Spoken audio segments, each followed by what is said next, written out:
The Locked On Podcast Network presents the Big 6 in 60. The 6 biggest national sports stories from the local experts of the Locked On Podcast Network. Get the real story, why it matters, what's next, who wins the big game, and more, all in 60 minutes. The Big 6 in 60 starts now with the biggest story in sports. Could this really be Detroit Sack City? You are Locked On Lions, your daily Detroit Lions podcast. Man, what a time to be a Lions fan. What a win tonight. Detroit 38, Baltimore 30. We're going to get into everything tonight. The dominant performance. John Morton. Ben who? Benedict? Please. Johnny Moe's got the caboose?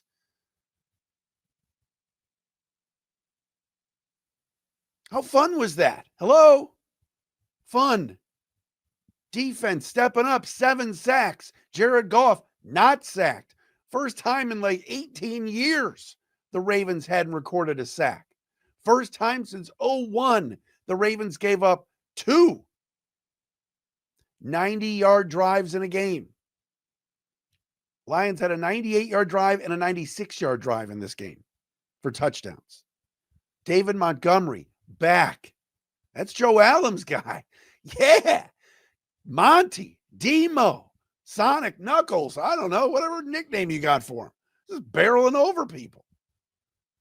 Remember after week 1, oh, the sky's falling. Oh, Brad Holmes. Oh, please.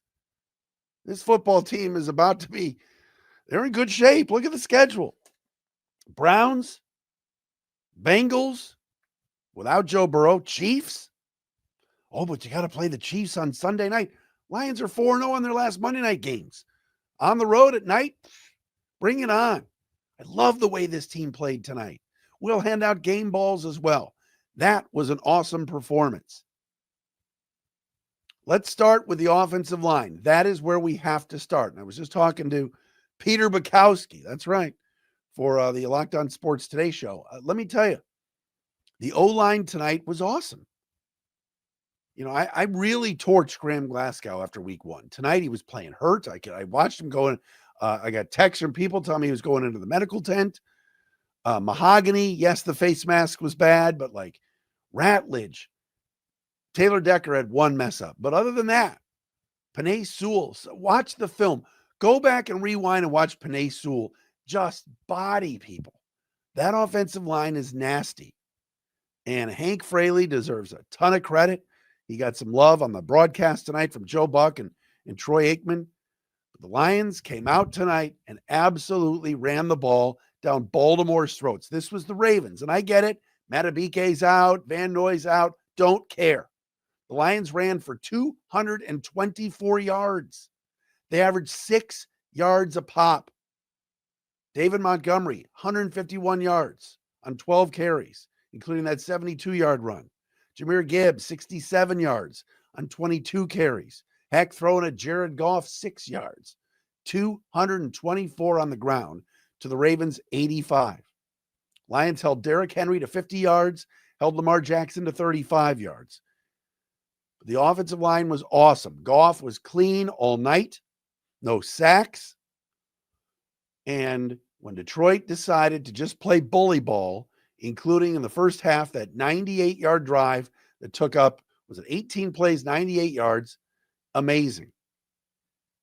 And that was some performance tonight in this game. That's what the Lions needed to do. Keep the Ravens on the sidelines, their offense. Second quarter, 18-play, 98-yard drive capped off by a Montgomery 1-yard touchdown run. That put the Lions up 14-7. In the 5-minute mark of the second quarter. Lions made some mistakes. Too many penalties tonight, 8 penalties. Didn't like that, but that's nitpicking. Offensive line took over. And that's where it starts. It starts up front. It starts up front on the offensive side, and it's on the defensive line. DJ Reader was everywhere tonight. He was awesome. Al-Qadim Muhammad, 2.5 sacks. Lions sacked Lamar 7 times. like 30 pressures. Lamar Jackson could not get comfortable tonight. And we talked about it all week. And we knew Marcus Davenport wasn't going to play with a chest injury. He's now on IR. Old bit siren is somewhere in the background. 4 weeks at least out. But Al-Qadin Muhammad, wearing the all-white number 96, was everywhere. He made a stop on a play that wasn't even a sack, that was close to a sack. He was great. Aiden Hutchinson, quiet in the first half, right? Very quiet. Double teamed. Stanley Rosengarten seemed to have him hedged in. Then all of a sudden, it makes a huge play to force a Derrick King Henry fumble. Lions recover. Huge play in the game because the Lions had 2 interceptions they should have had. That Brian Branch oh my gosh. Brian Branch dropped 1 interception and DJ Reed dropped the other. And it was like, oh my God, you can't give the Ravens new life. But Hutchinson then came up with a sack later, and the Lions defensive line did the job. The Lions offensive line won, and that is the identity of this team. This team has been winning for now 4 years, this year and 3 years earlier, because they've been dominant up front, and they've been really, really physical at the point of attack. That is what football is about. We could sit here and talk about these quarterbacks and receivers, and the Lions have a lot of talent. Don't get me wrong. Kirby Joseph's out there playing on injured, doing all he can do. But you do not win if you don't win up front. Why do you think Philadelphia is undefeated? Because they are really good on the offensive line and the defensive line. You know, Lions special teams tonight was shaky, but they played through it. And to get a win in Baltimore against an elite team, that's a Ravens team that many people feel could be representing the American Football Conference in the Super Bowl. They're good. They're very good. They have so much talent. Mark Andrews, Zay Flowers, my gosh, the 2 tight ends killed the Lions tonight. Kovar, whoever that is. King Henry, Bateman, D-Hop, all those guys. The Lions found a way, and they win 38-30. Losing streak to Baltimore, done. 20 years, done. 4 straight wins on Monday Night Football. Lions 38, Ravens 30, another road win for the Lions on Monday Night Football. Remember last year they went into Houston and did it. Tonight they go into Baltimore and do it. First time they beat the Ravens, like I said, in 20 years. The Cleveland Browns are up next. We'll talk to Andrew Siciliano on Wednesday about the Browns. We'll do the crossover. We got a big week ahead, but a big win tonight for the boys in Baltimore. I'm going to say, I could save this for game balls, but I've got to talk about it. All of the talk after week 1 in Green Bay was, are the Lions worse off with these 2 coordinators? What are they going to do, especially on offense, without Ben Johnson? Oh my goodness, the Lions could not move the football against the Packers. Oh my God, the sky is falling. John Morton is in over his head. This is going to be horrible. Last 2 weeks, the Lions have scored 52 points and 38 points. That's 90 points. 90! That's 90 points in 2 games. And that's impressive. And John Morton is calling a really good game from the booth. No, he's probably not Ben Johnson yet, but we've got to give credit where credit is due to the offensive coordinator. Number 1, the motion is back. Number 2, creativity is there. Goff hands the ball to Montgomery, pitches it back to Goff, a little razzle-dazzle flea flicker, throws it to St. Brown for a first down. Lions late in the game need a touchdown. It's 4th down and 2. Fourth quarter is just starting. St. Brown, a little motion. They hand it to him. He pitches it to Gibbs on an option play for a tutty. That was creative. Johnny Moe. He probably heard all the noise too. Nobody's going to be Ben Johnson, greatest offensive coordinator to ever reside at 2-2-2. Let me tell you something. Morton had a good game plan tonight. He stuck with the run. Sure, there were some mistakes. Sure, there were some calls. You're like, what are they doing? Stick with the run. What are you doing? After going up 14-7 and getting the Ravens to punt, Lions got the ball and started throwing. I'm like, why are you throwing? Run the ball. But they did. They established Montgomery. They established Gibbs. They got Laporta involved tonight. Goff was untouched. That is a heck of a job by the OC. And I gave Hank Fraley some love. We talk about Kelvin Shepard, which we will do at Game Balls. But, man, I just thought the play calls tonight were phenomenal.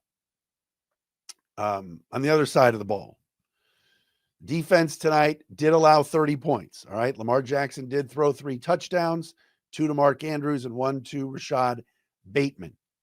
There was also the Derrick Henry touchdown run early in the game. But all in all, Lions defense did a really nice job. They bottled up Lamar Jackson. They sacked him 7 times. Yes, he had a quarterback rating of 148, but he did not throw for 300 yards. Did not have one of those nights where it was just Lamar's night and he was not to be denied. All right. Yes, at the start of this game, Terrion Arnold was a complete mess. But second half, adjustments. Arnold played better. Didn't hear his name called. And what Kelvin Shepard was doing with showing blitz, backing off, second half, getting after it. The 7 sacks, amazing. We had, 2.5 for Al-Qadim Muhammad, a sack for Jack Campbell, a sack for Derek Barnes, who had a heck of a game. Alex Anzalone, Gaines Media poster boy, had a half sack tonight. 1 for Aiden Hutchinson, 1 for Trevor Nowaski. Yeah, the Nowaski sack was a beauty. 7 sacks tonight and 7 quarterback hits. There's more than that. I know the last I looked, and I got to look it up again, and we'll do it tomorrow with our friends at True Media. I think it was 30 quarterback hits tonight. Or maybe 30 pressures. No, not 30 quarterback hits, excuse me. 30 pressures tonight. Sorry. 30 pressures. Heck of a job by this defense. Really good job. Jack Campbell was everywhere tonight. 8 solo tackles, had that sack. Just some big spots where the defense stepped up and did the job. And the concern going into this season was you lose Aaron Glenn. The opposite edge rusher didn't sign Zadarius Smith. What are they going to do? Davenport's hurt again. All of those things have come into play. Will Aiden Hutchinson be the same player? And all these things. But what you're seeing is a maturation. You're seeing a great energy out there. You love Kelvin Shepard's energy. You love 4th down stops, which they've now gotten in all 3 games that they've played, including in Green Bay. You're seeing Brian Branch taking that next step. Yes, would have loved to have that interception tonight. By the way, that 15-yard penalty on Branch for personal foul or whatever was ridiculous. Horrible call. DJ Reed, didn't hear his name called much tonight. That's because he was doing an excellent job. Zay Flowers was targeted 0 times in the first half. And for the game, 3 targets, 2 catches, 13 yards. That is it. Lions need to clean up the tight end stuff a little bit. I thought Mark Andrews did too much, but all in all, really solid performance from this defense. But the pressure is what was exciting to me. We have talked about it, the worry about not getting home enough, not getting the pressure on. I thought Jackson held the ball a little bit long tonight, but that's a credit to the guys in the secondary. And Detroit got it done. Yes, you'll look up and say, well, they gave up 30 points. All right, the last touchdown was in garbage time. They had a really poor tackling job on that Justice Hill catch, the 37-yard catch. But other than that, you love what you see for what you saw from this defense. And you saw improvement during the game. Terrion Arnold was abysmal in the first half. Second half, much better. Much better. Still some things to clean up, but you'll take it. That's an explosive offense that scored 40 points the first 2 weeks in both games and had just 30 tonight with a garbage touchdown at the end. Most people can't name all their financial accounts or even what they're worth, whether it's a 401k or properties or investments. And when you don't have the full picture, you can end up leaving money on the table. That's why there is Monarch Money. It's an all-in-one personal finance tool that brings your entire financial life together in one clean, easy-to-use interface on your laptop or your phone. Monarch does the heavy lifting for you. You can link all your accounts in minutes, see clear data visuals, get smart categorization of your spending, and finally feel in control of your money without ever touching a spreadsheet. I linked all my accounts to Monarch and immediately spotted a few subscriptions I wasn't even using. Canceling those all can save you money every month. Don't let financial opportunities slip through the cracks. Use code LOCKEDONNFL at monarchmoney.com in your browser for half off your first year. That's 50% off your first year at monarchmoney.com with code LOCKEDONNFL. Lamar Jackson is being criticized for his role in the Ravens' Week 3 loss to the Lions on Monday Night Football, even by ex-players. But in reality, that's not really the whole story. You are Locked On Ravens, your daily Baltimore Ravens podcast. So a disappointing night last night, but we're going to try to make as much sense of it as we can here, especially the morning after the game. Want to tell everyone that today's episode of Locked On Ravens is brought to you by FanDuel. Right now, new customers can bet just $5, and if your bet wins, we get $300 in bonus bets to use across the app. Let's just dive right into it here. And again, I talked about this on the watch along we did last night. We do watch alongs for every single Ravens game live, every single play. We react. I even said it on the instant reaction show and the Locked On Ravens squad show after that. Lamar Jackson in this game, there's a lot of context that's required behind his role. Now, let's just start with the pure box score stats, all right? Let's just start there. Lamar on the night was 21-27 for 288 yards, 3 touchdowns, no interceptions, and an 148.1 passer rating. Did Lamar play perfectly in this game? Absolutely not, right? There were certain moments, Brian Branch dropped an interception and there was a miscommunication on a couple throws. But for the most part, I thought Lamar Jackson played pretty well overall. Like, I thought it was a good game for Lamar. But the big conversation point has been the sacks, all right? The sacks. And they should be 7 sacks for this Ravens offense. Just absolutely embarrassing, inexcusable. And obviously, the offensive line was getting pushed around all night, multiple different instances. Roger Rosengarten, and again, the stats and the grades and all that haven't come out at the time I'm recording this for the offensive line, but I didn't think Roger Rosengarten played well. Ronnie Stanley got beat on a couple plays. Daniel Falele and Andrew Voorhees got beat on plays as well. Linderbaum had some moments.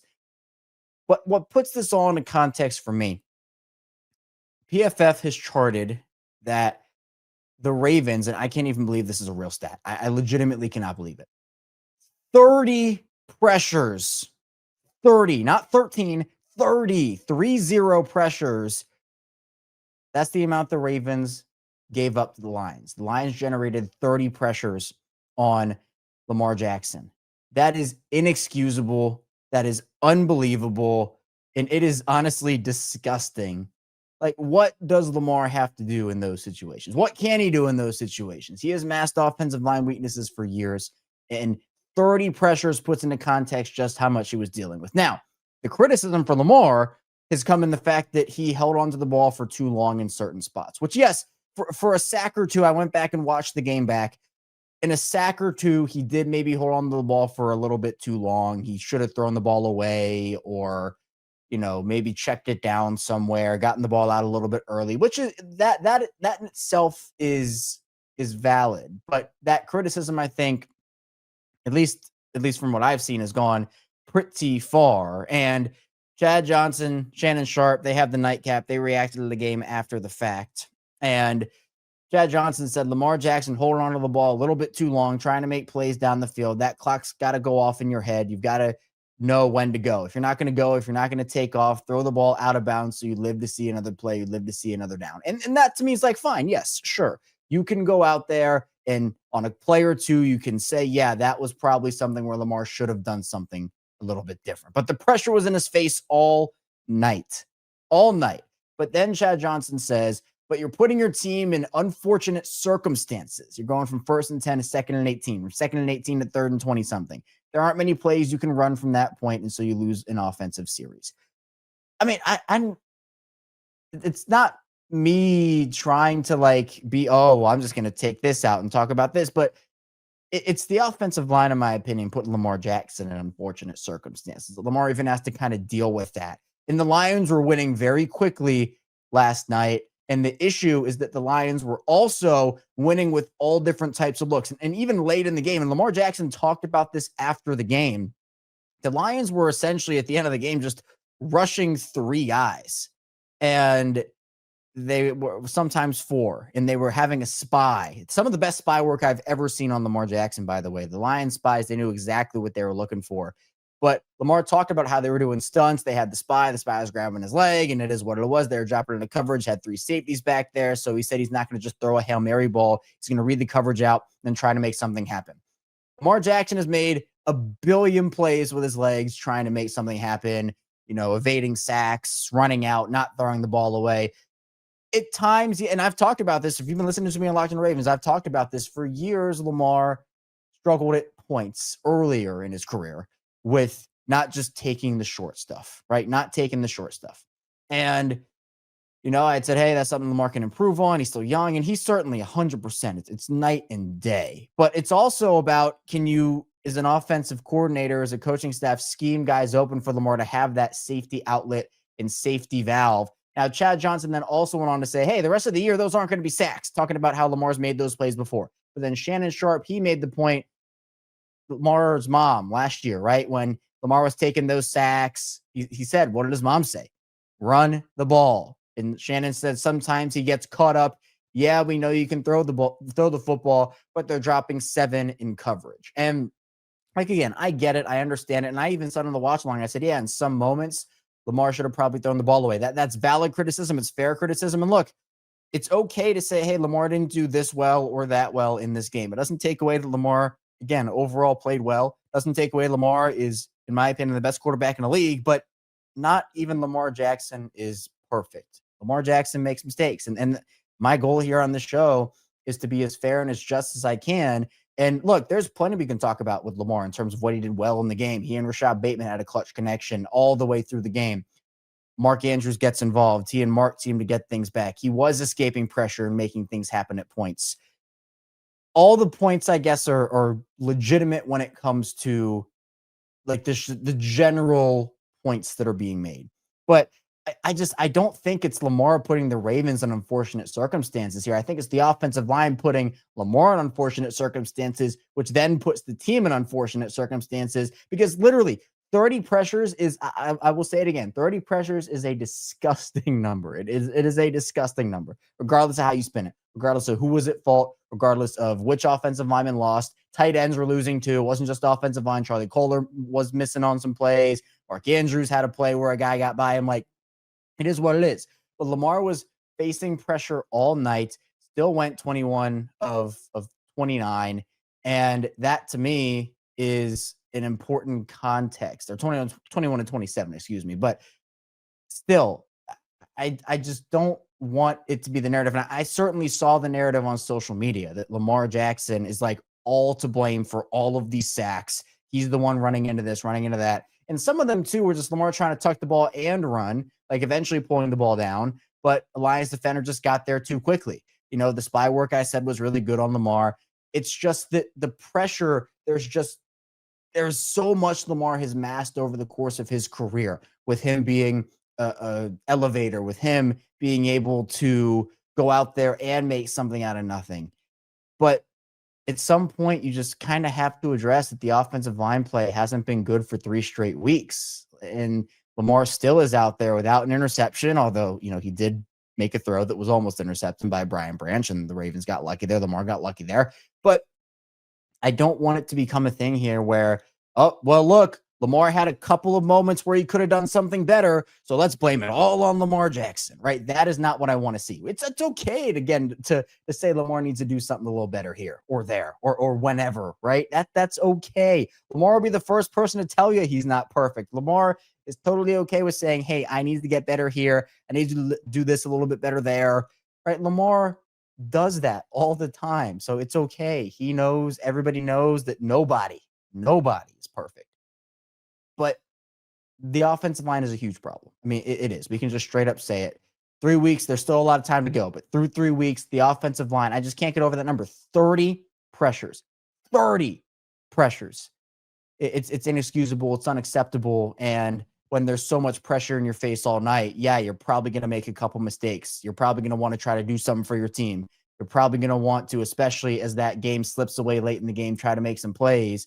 But when guys are winning that quickly, when guys are looking that good on the defensive side of the ball, on that front for the Lions, man, it's tough in those circumstances. So it's not an excuse for Lamar to say, hey, Lamar didn't do anything wrong or Lamar was perfect in this game. No, I don't think he necessarily was, but this was still a very solid game for Lamar. Again, he had the 148.1 passer rating, and that doesn't necessarily directly correlate, but it certainly is an indication. And plus, only 6 incompletions on the night. Now, again, yes, 7 sacks do not pop up on like the pure quarterback box score sheet there, but he also had 7 carries for 35 yards on those plays, and he had to tuck and run and scramble and do the whole 9 there. But again, Lamar Jackson, even though it wasn't like the best game I've ever seen from Lamar, he is very far down on that totem pole, is the reason the Ravens lost this game. And I don't think he was the reason why the Ravens were in these unfortunate circumstances. I just do not. I don't think it was Lamar.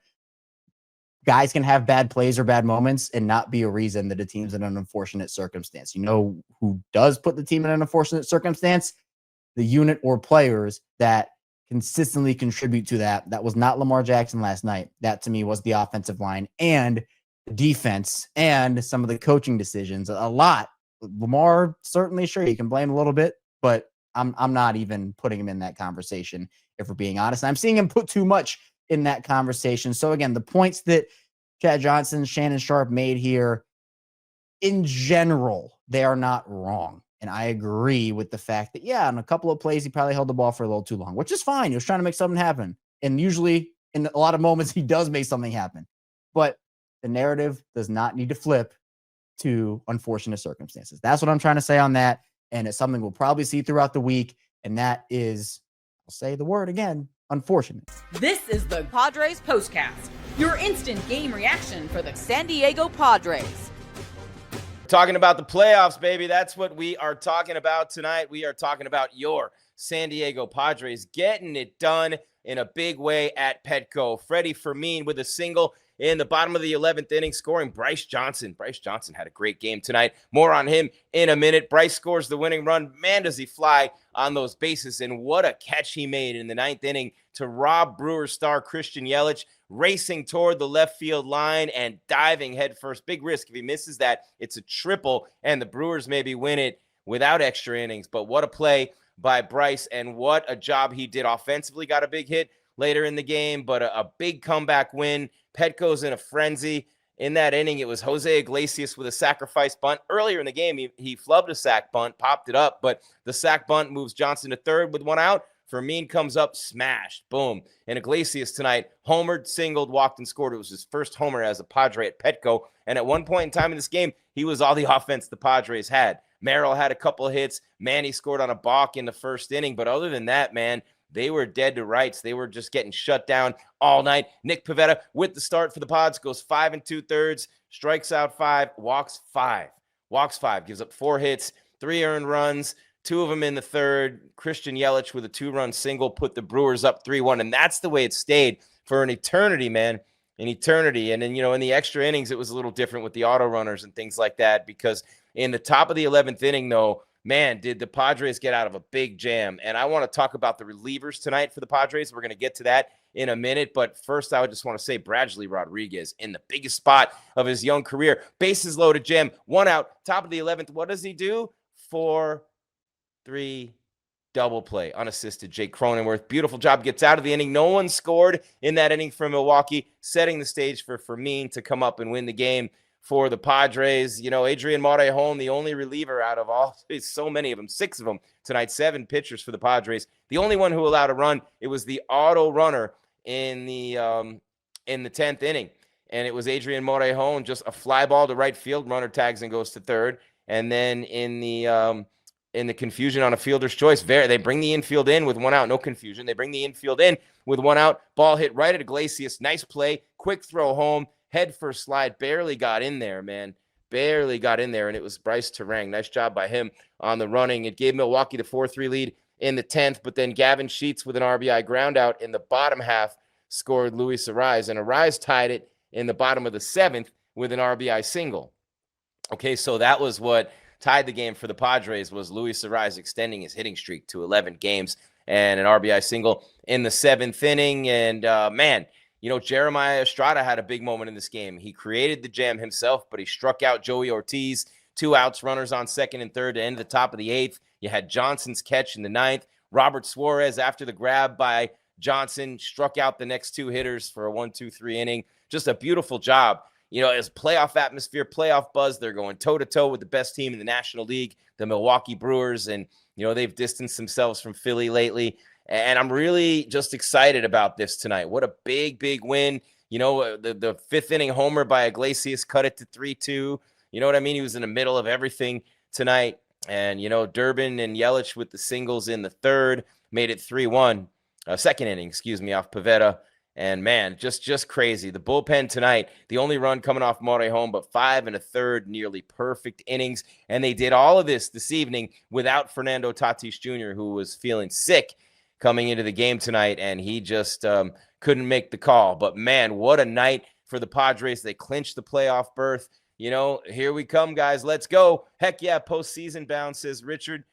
Do you know where Tatis Jr. was at? I know he was sick. No, he's just sick. He missed the game. Sometimes you know, that happens. And they didn't even pinch hit with him late in the game. And you know that when Fermin spot came up and Bryce Johnson, you know what I mean? That no, they're letting those guys hit those righties. So you know Fernando wasn't able to do it. Otherwise, they would have been running him out there to hit. But, man, what a win. What an exciting time. Ready, Freddie, baby. Freddie Fermin. He didn't start the game. But think about, and Ryan O'Hearn just missed a game-winning homer an inning earlier. But those guys, Laureano drew a big walk tonight. O'Hearn has played really well. Obviously, Mason Miller has been fantastic. And Freddie Fermin, oh, man, what a job he's done coming in here, solidifying the catching spot. Diaz been real good as a backup. And, you know, just looking at the moves that A.J. Preller made at the deadline and how they've paid off so far, and younger guys coming in, stepping up. Think of the names that I've said tonight, right? Gavin Sheets, Bryce Johnson, okay? Gavin Sheets, Bryce Johnson, Bradley Rodriguez, and Jose Iglesias were huge in this win tonight. Huge in this win. It's not always the stars. It is not always the stars. And what a victory, a chance to do it in front of your home crowd. You know, the guys on the telecast were saying it right. You know, Don and Mutt, they didn't want to see this team back in and make the playoffs with another team losing. You want to win it yourself. You want to clinch it yourself. And that's what they did tonight. And not only that, they did it against the number 1 team in the National League. They've been red hot, the Brewers. They have been the best team in baseball in the second half, one of them, if not the very best. And, you know, to win that game against that team, and now you have a couple more, right? Because you think about it, and you think about the playoffs coming up, and you think about the opportunity that you might get to play this team, right? You might get the opportunity to play this team. You really might. You know what I'm saying? And look, they have 95 wins. You might get a chance to play this team. You actually really might. And so sending a message with a couple more wins in this series. And as I take a peek at the standings right now before we hit the break, and, you know, when we come back, we'll give you the turning point. We'll give you the star of the game. We'll look ahead to tomorrow and a little playoff talk as well. Don't forget Javier Reyes, Locked On Padres podcast day in and day out. All the same platforms. A like for him, a sub for him, anything for him. It's the same for me, for us, for all of us, for all of you, for that matter, the whole entire channel. So the whole entire thing is popping, baby. I think this team could make a run.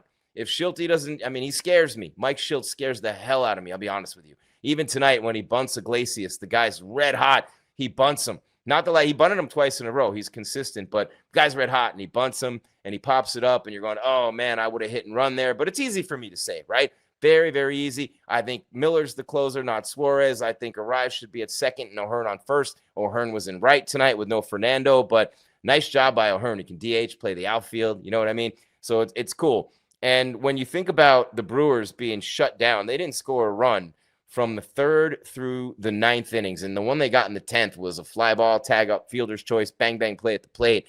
The Padres stepped up big time from Pivetta, by the way, in the 3rd inning through the end of his appearance, 5 2/3. He turned it around very nicely and didn't allow another run. And then the bullpen, man, the bullpen just in a row tonight, murderer's row.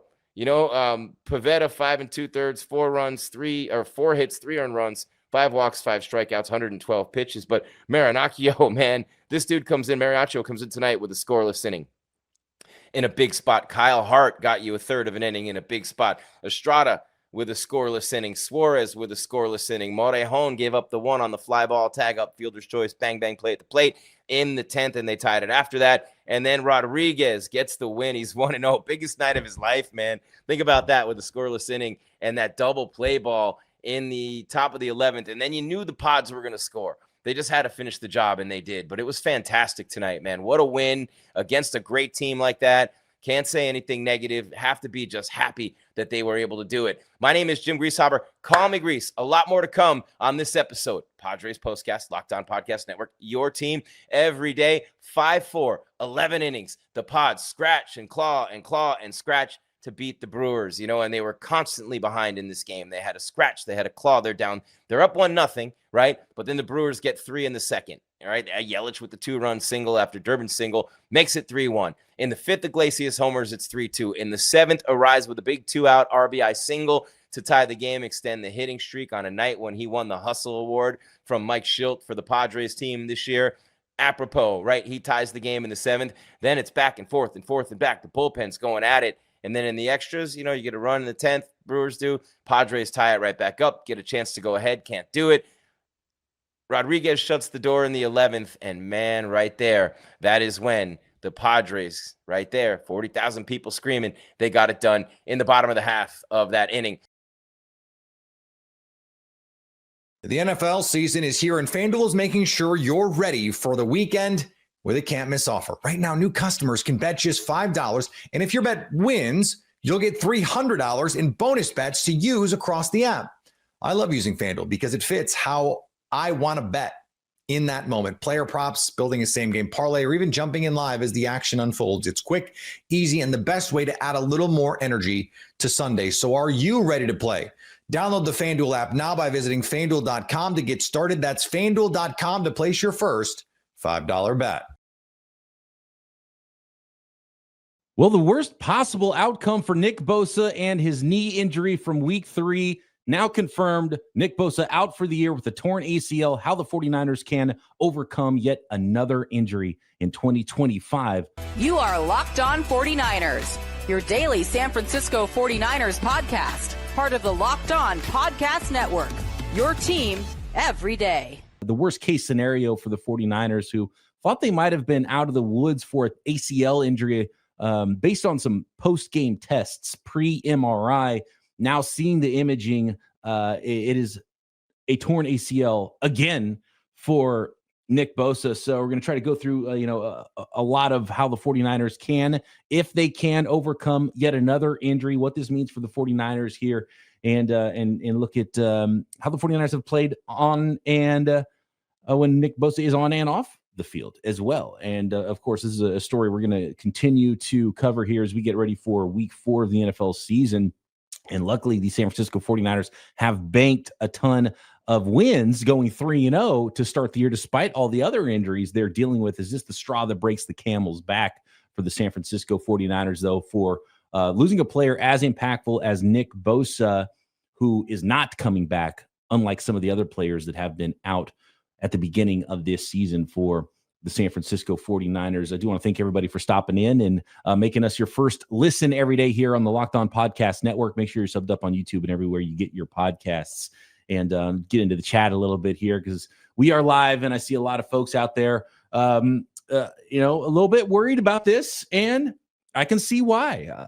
Croc and I, before the season, talked about Nick Bosa and how important he was to the San Francisco 49ers, and maybe the most important player on the entire roster, not only because of how good he is and the position he plays, which behind quarterback, I think your best defensive lineman, that stud defensive end pass rusher, where there are not too many in the NFL, are the most valuable players in this league. You saw why a team like the Cleveland Browns were able to beat the Green Bay Packers, who are a lot better football team, and why the Packers were so good the first 2 weeks, because of those stud pass rushers they have. And Myles Garrett, I think, was pressuring at like a a 50% clip or something ridiculous in that game against the Packers. And so that kind of player is so impactful for a football team, and it can't go understated how good Nick Bosa is and how impactful he had been for the 49ers when he was out there.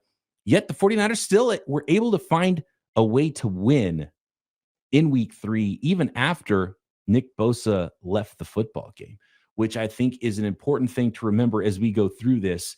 And man, the 49ers have been able to overcome a ton of injuries so far this year. Nick Bosa added to Brandon Ayuk, who had his own ACL injury last year. Hopefully he's going to be coming back at some point. Looks good running around on the side of practice in the next 3 weeks, maybe week 6, potentially you circle, maybe by Halloween. It feels like he should be able to be back for the San Francisco 49ers, which would be massive for the offense. We've seen how good Ricky Pearsall has been in the interim, kind of playing that role as the 49ers number 1 wide receiver for the first 3 weeks. Oh yeah, and the 49ers starting quarterback out. Mac Jones has been able to come in and really keep the 49ers afloat for the last 2 weeks as well. It feels like Brock Purdy is going to be back at some point very soon. The suspension is now over for Demarcus Robinson. He'll be back and helping the 49ers receivers core starting in week 4 against the Jacksonville Jaguars. And really you start to circle that week 5 matchup against the Los Angeles Rams is a really, really big one. Will the 49ers be undermanned against a division opponent there? And is that where the season really starts to do you really start to see the cracks in that week 5 game? That's the big one. If the 49ers can get past that, you start to feel really good about where they're at. But at some point, you lose too many talented football players and you can't be the team that you are supposed to be. And so when it comes to Nick Bosa, and I think we all know how good he is, and as pointed out here in the chat, 2 torn ACLs for Nick Bosa. I believe, if I'm not mistaken, that's 3 ACLs for Nick Bosa because he's had 2 in the NFL, but didn't he have one like in high school right before going off to Ohio State? If I'm not mistaken, let me know in the chat. But this might be ACL number 3 actually for Nick Bosa. And that's something that I think we also need to look at here because, how many devastating injuries like that can one player overcome? He's still a young guy. He's still in his prime years, in his 20s. And you would think that a guy like Nick Bosa has a lot of football left ahead of him. But you've seen how injuries have really derailed the career of his older brother in Joey Bosa. And Joey Bosa, just not quite the same player he was earlier in his career. He can't play the same number of snaps he did earlier in his career. And he's a player that you hope you can kind of get into the playoffs by not playing a full complement of snaps. And you hope that that's not the direction that Nick Bosa's career ends up going because, man, I don't know how many ACLs one guy can overcome. I'm not sure. We'll get more details, I think, a little bit later when Kyle Shanahan speaks. I don't know which side it's on, if it's the same side, if it's a different side. So, number 3. It is the folks in the chat did say that, there's a number 3. So I was correct. His senior year, he was out at Ohio State. He didn't play his senior year at Ohio State, so I'm not sure what that was, but I thought it was in high school before. Here we go. Peter's got it broken down in the chat here for me, which year that was. So that was all the way back in 2015 was his ACL tear for Nick Bosa. He was a senior in high school. Then he goes 2020 NFL season. We remember that after the Super Bowl year where everything fell apart for the San Francisco 49ers and Bosa's second year. He lost that year due to a torn ACL. And then now in 2025, his 7th NFL season is his 3rd career ACL injury, 2 in the NFL, 1 in high school. So that's a brutal one. Yeah, his college injury was an abdominal tear. There you go. So Jam 18. There it is in the chat. So a number of injuries for Nick Bosa. He's dealt with some other stuff. He's come out of it, and he still looked like that dominant player to start this year and was playing at that defensive player of the year type of level that we had seen from him before in the first 2 weeks of the season. And that's just not a player that you can say, we overcame these other injuries. We can overcome this, and you can just plug a guy in. I'm not convinced about that when it pertains to Nick Bosa. So to me, the question starts to become, okay, well, do the 49ers have enough reinforcements coming on offense and some other players and, the growth of their young defensive line and Robert Saleh putting together blitz packages? Can they overcome the loss of Nick Bosa and get through that this year? Or do they need to make a move? Do they feel the need to make a move? Or are these moves just a pipe dream when you see names like, I see Bradley Chubb right now in the chat, a lot of people talking about Trey Hendrickson as well. Maybe the 49ers aren't able to add that much salary to the books this year. Maybe they don't want to. They could probably afford it, but they like to roll over a lot of money, and that would really mess up the books for following years. Most people can't name all their financial accounts or even what they're worth, whether it's a 401k or properties or investments. And when you don't have the full picture, you can end up leaving money on the table. That's why there is Monarch Money. It's an all-in-one personal finance tool that brings your entire financial life together in one clean, easy-to-use interface on your laptop or your phone. Monarch does the heavy lifting for you. You can link all your accounts in minutes, see clear data visuals, get smart categorization of your spending, and finally feel in control of your money without ever touching a spreadsheet. I linked all my accounts to Monarch and immediately spotted a few subscriptions I wasn't even using. Canceling those all can save you money every month. Don't let financial opportunities slip through the cracks. Use code LOCKEDONNFL at monarchmoney.com in your browser for half off your first year. That's 50% off your first year at monarchmoney.com with code LOCKEDONNFL. Well, big news out of Auburn on Monday, the first official day of college basketball practices beginning, and Bruce Pearl said that is it for me. I am out the door, announces his retirement.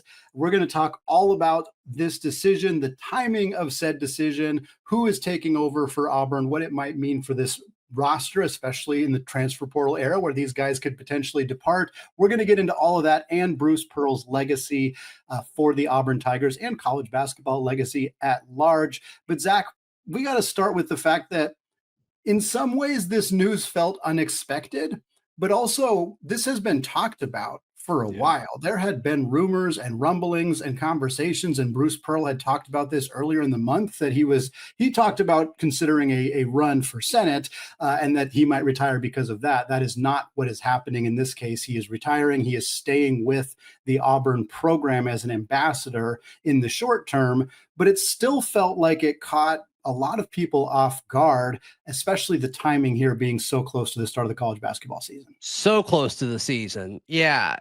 And I mean, what it looks like, right, is Bruce Pearl stepping away. So Auburn needs to hire his son to be his immediate successor. I mean, that's certainly what it looks like. Is that definitely what happened? I mean, that story hasn't been told yet. As we're recording this, Stephen will talk to the media at Auburn tomorrow morning for his introductory presser. I doubt we'll get that part of the story, but I'm sure it'll be asked. But yeah, I mean, definitely a surprise. And I think most Auburn basketball fans maybe weren't aware of this. He went on John Rothstein's show, 2 weeks ago, maybe. And Rothstein said, you got 4 years left on your contract. Do you think you'll do that? And Pearl's like, no way. But I think a lot of people took that as oh, okay, he's not coaching for 4 more years, not 4 more weeks, and that's exactly obviously what happened. So we'll see how Auburn responds. It seems like they've got a plan in place with a new head coach. And I doubt there will be any sort of movement when you talk about the assistant coaches, which Bruce Pearl has been so complimentary of and kind of unique, right? With all the success that he and Auburn basketball have had, none of these guys have really left to take jobs anywhere else. It's kind of been the same core of guys, and hopefully that helps with this transition, Andy. Yeah, I think you got to hope that that's the case here, obviously, because there's just not a lot of time to make any major changes. You mentioned Stephen Pearl. He's going to take over as the head coach. And I think one of the more kind of interesting notes about this is that not only is he taking over on what most would expect to be like an interim basis, this is what we saw last year when Tony Bennett made his surprise decision to retire at Virginia. Now, that was even closer to the season. That was 17 days before the start of the season. At least Bruce Pearl's like a little more than a month out. But at the time, Ron Sanchez replaced Tony Bennett at Virginia, but it was kind of known to be on an interim basis. Stephen Pearl signed a 5-year deal. He is the head coach at Auburn going forward. That is the plan. Obviously, Stephen Pearl, he does not have head coaching experience. He has been at Auburn for a very long time. He played for his dad at Tennessee a while ago. Like, he has been around the sport. He's been around a phenomenal coach and his father for a long time. But Auburn is now trusting their program, which has been built so successfully under Coach Pearl, to somebody who has not done this at the game's highest level before, and they're giving him a lengthy contract to do so. I know this is very fresh news for us, Zach, but what are your thoughts on that and kind of what that tells you about the timing of this decision for Pearl and also kind of what it means for the program going forward? Yeah, I mean, I think there's two sides. I think the Auburn fan base is really, I guess there's three sides. The third is still kind of waiting to see how they actually feel about it. Cause like you said, it is fresh. It's kind of shocking to a lot of people, but no, I think there's two major trains of thought. The first one, and this is where I currently sit, Andy, is, well, Bruce Pearl built up arguably the worst program at the time in men's college men's SEC basketball, and built it into a power. 2 Final Fours in 6 years. I mean, they were the number one team for most of the year last year, and they were excellent, when they had Jabari and Walker, when they were the number one team then too. And then obviously 5 championships over the last, 8 years, I think, for the Auburn Tigers. Bruce Pearl doing that at Auburn, it's crazy. It's unheard of if we would have said that a decade ago. So I'm in the camp of Bruce built this. He deserves to do whatever he wants to do next. I think that falls on him. And if he wants to give it to his son, who has been a major, major part of this, that's fine. Yeah, do it. But I think, go ahead. But then the other side, and I'm sure that's what you were about to say, is the other side of it is, well, Auburn now is a top 10, top 15 job in college basketball. When you talk about the best home court advantage in college basketball over the last few years, and in the SEC for sure, and being competitive in what's become the best conference in college basketball, and the access to NIL and all these big boosters who want to see Auburn win at basketball, you've got access to so much. You're not a massive brand like Duke or Kentucky, but you're winning, Andy. You're winning at Auburn, and they want to continue to see Auburn basketball win. And so that would be attractive to most coaches. I think most coaches would take the Auburn job. And so, why not have a national search if this happens a few months ago? Those are both sides of the argument. I'm in the former rather than the latter, but I 100% understand both sides to this. And I think too, Stephen has an opportunity because he's going to coach what is very likely going to be the same roster, or a roster with very, very minimal changes to it, in part because of the timing of this decision. But it gives him an opportunity to actually kind of show what he can do and show what he's capable of with a staff that's going to be very similar, with a roster that may end up being exactly the same. I think that puts him in a position to succeed right away and potentially make it so that Auburn their hand is not forced and they have to start looking for a new coach a year or two from now if Coach Pearl is unable to do so. The NFL season is here, and FanDuel is making sure you're ready for the weekend with a can't-miss offer. Right now, new customers can bet just $5, and if your bet wins, you'll get $300 in bonus bets to use across the app. I love using FanDuel because it fits how I want to bet in that moment. Player props, building a same-game parlay, or even jumping in live as the action unfolds. It's quick, easy, and the best way to add a little more energy to Sunday. So are you ready to play? Download the FanDuel app now by visiting FanDuel.com to get started. That's FanDuel.com to place your first $5 bet. A major injury shakes up the Western Conference. You are Locked On Lakers, your daily Los Angeles Lakers podcast. The big news, Andy, on Monday is Fred VanVleet, the starting point guard for the Houston Rockets. Very important part of that team.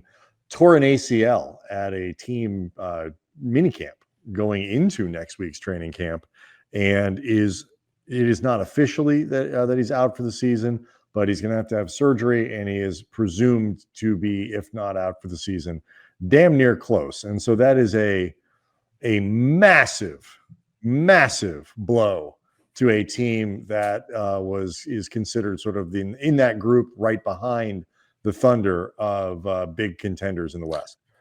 And even with being considered one of the front runners or inner circle teams in the West, if you want to give the Thunder the benefit of the doubt as number one as the defending champs, fine. But the general consensus had Houston in the top three in the West. They were considered the offseason winners with the trade for Kevin Durant. Houston seemed ahead of schedule in terms of their younger players and getting into the playoffs last year, pushing Golden State to 7 games. One of the acknowledged weaknesses of this team, and I know it's something I talked about a few times with Houston and assessing the West, one of the questions I had was playmaking, just because this roster is low on a lot of proven designated playmakers. Like Fred VanVleet was not just the best point guard on this roster, as far as point guards with any proven track record to play real minutes and produce, he was the only point guard on this roster. I think that's correct. And yeah.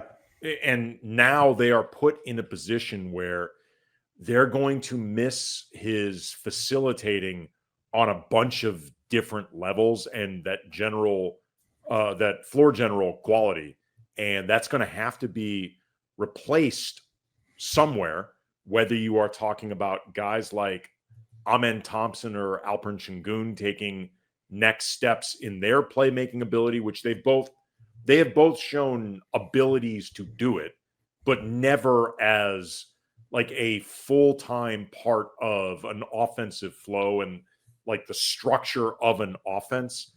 Or Reed Shepherd, second-year player, last year was their 3rd overall pick, who, because the Rockets were ahead of schedule, ended up playing less than I think they expected. But between the Dylan Brooks getting traded to Phoenix as part of bringing Kevin Durant, and also even a guy like Cam Whitmore getting moved to the Wizards, they had been Green is gone. Like, they reshuffled with losing a lot of backcourt players. They did, and the expectation was that Reed Shepherd was going to have to play, or was going to play more anyway. Have to is what they wanted, but now they really need Reed Shepherd to be readier than they may anticipate for a bigger role, or a lot of this could end up falling on Kevin Durant, who has proven himself to be a good playmaker, but they really brought him in to be the proven scorer, in a lot of ways safety valve for this offense, which last year got pretty gummy and inefficient, particularly late in shot clocks. And that's where a guy like Kevin Durant is one of the best ever. It's not that Kevin Durant can't make plays for other guys. He can, but the more you put on his plate at that age, the more you risk that attrition catching up to him. But also, it's just not what you set out to do this season.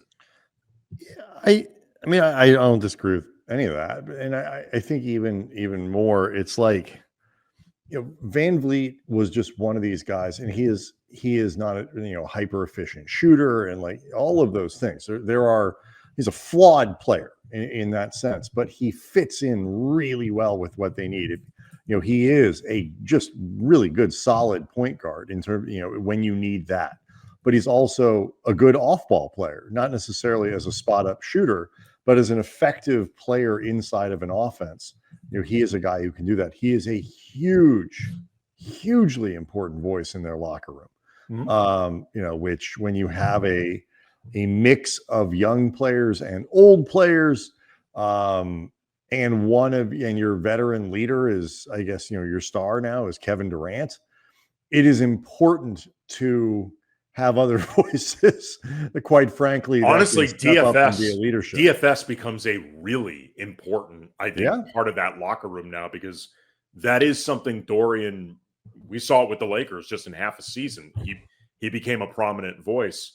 Yeah, I mean, he's an incredibly well-respected player, but he's also, when you're I don't know exactly what their rotation is going to look like, but he's slated to come off the bench, I think. Right. Sixth man, seventh man, eighth man. I don't know. I mean, they had a lot of talent on that roster. It's not the same thing. Your point guard is a huge part of everything that you do. And now, in terms of playmaking, you talk about Kevin Durant. They run a lot of stuff through Alperen Şengün. They are equipped to operate sort of without VanVleet in some ways, in that sense that they have playmakers in unorthodox places. But because, like you mentioned, they don't have a lot of, there's no backup point guard that you can look at and say, well, you know what, that guy can pick up and, and make this work for, there isn't anybody on the roster who can do that. So you're going to kind of have to cobble things together, let Reed Shepherd learn on the job, give some minutes, I guess, to Aaron Holiday, players like that. And the other thing that makes this, I think, really tricky for Houston, and we'll get into the impact of this in the next segment, but the other thing that makes this really tricky for Houston, and somebody pointed it out in the chat as we're doing the live show on YouTube, they don't have the capacity to replace VanVleet. Not even with just like a street free agent they could sign at the minimum. They're like a little over $1 million under the first apron. So they're very restricted there. And, they can get an injury, what do they do with the injury exception or whatever it is for VanVleet, but they can't use it because they're right up on the apron. Yeah, Russell Westbrook had come up as an example of a guy they can't sign. Obviously, the intrigue of reuniting Russ and KD, plus Russ and Houston, because he did not leave the Rockets on the greatest of terms. All of those. It'd be a great move for Locked On Rockets. I'm not sure if it'd be great for the team, but they can't do it because they're right up against the apron. This, by the way, if you're looking for cap things that might change over the course of the next, tweaks they might make to it, that could be one where, if you're a certain amount close to the apron, you can, get some sort of exception that allows you to sign a minimum. Or there may be some sort of adjustment that's made. Same issue the Lakers have, by the way, with the last spot on the roster that's currently open. They can't use it. Correct. So and then the other thing is about half of their roster can't be traded until December 15th. So put away your Gabe Vincent trade machine ideas. And I say this because I went through the trade machine with Gabe Vincent until ideas. Christmas. You can do it. You can take it out again later, but you can. Basically, their most important players are the only players that they can trade in between now and then. So the Rockets are basically forced now to play with what they've got. At least until mid-December, when they can try to come up with some sort of replacement for VanVleet if they feel that is necessary.